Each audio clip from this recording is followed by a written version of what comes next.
Alright, once we've got our images with our 2D objects with images and our 3D objects with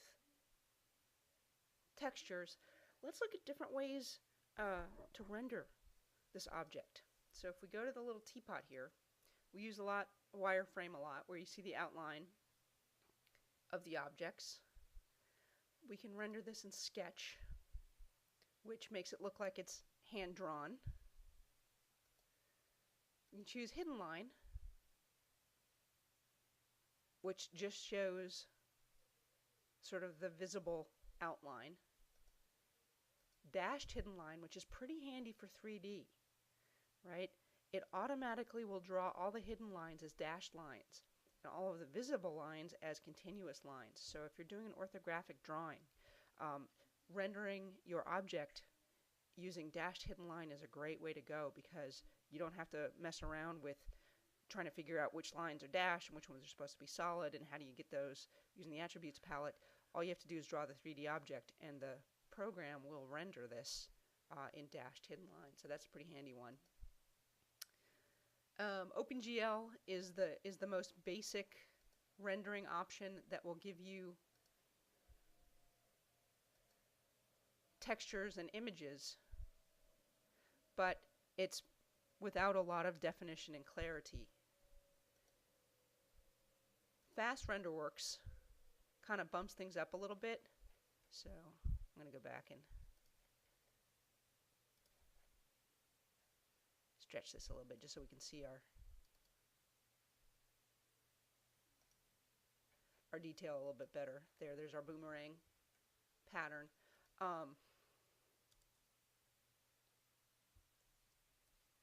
And OpenGL is a good one to use to give you a sense of what your object's going to look like and kind of keep track of things by color, but it doesn't take up a whole lot of memory. So this is a good rendering to be in if you want to kind of see what things look like in solids, but not really consume a lot of memory, bog down your program, bog down your computer.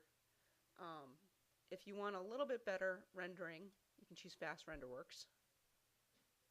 And then it may not look all that different on your screen, but when you go to print, if you choose Final Quality Renderworks, you get the best possible rendering. Curves look a lot smoother. Detail in your pattern looks a lot better. So it's a good option for printing, but as I change views, it definitely can take quite a while to re-render, and certainly if we have some lighting options in there, which we'll look at in another screencast, it can really take a long time to re-render. So it's something you don't want to leave selected in your drawing for too much. This is something really you want to save just for the end when you're getting ready to print. Now, starting in 2012, or maybe 2011, I forget, but one of the most recent versions, Renderworks came prepackaged with Renderworks styles. It used to be that you had to spend a lot of time setting up some Renderworks options because you had to set the background and the foreground and the style and blah-de-blah. And what they've done is they prepackaged some Renderworks styles. So for instance, I can choose Artistic Shadow Blue, and I get this kind of rendering. And notice the Renderworks style, it's a little teapot. It's added to my resource browser, so I can drag and drop right from my resource browser.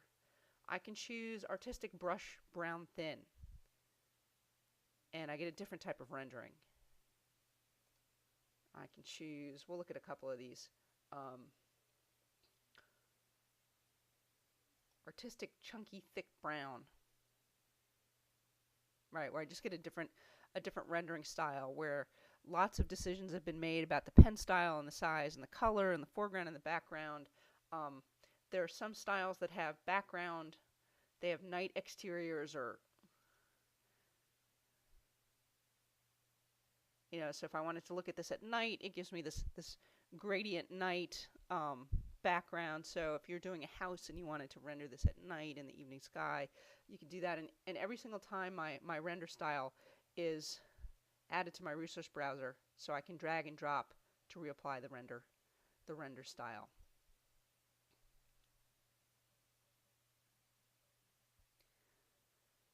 You can set some options here. So for instance, we'll look at sketch options first. We can edit. So you can change the amount of wobble.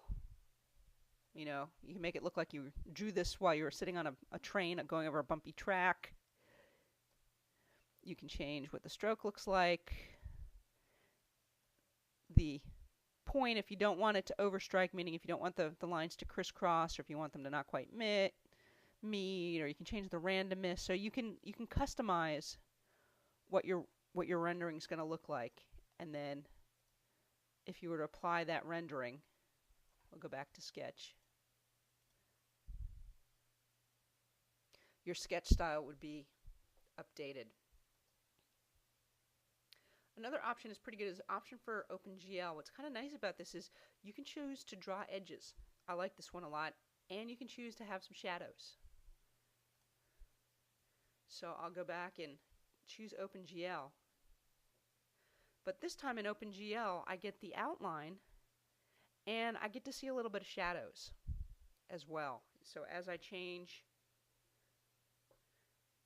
views, you can see this side is a little darker here of the substrate than this side because it's shadowed a little bit. So I've got some options there, even in basic OpenGL, to change things around. Sometimes it's kind of nice to have it draw edges, because in OpenGL, otherwise you don't see the edges of your 3D objects, you just see the solid color. You can choose it to draw edges to show that. So you have some nice rendering options. You get to modify them if you want, and see, again, for just basic drawing, wireframe and OpenGL work really well. For presentation, sketch, dashed hidden line, fast or final quality Renderworks can work really quite well.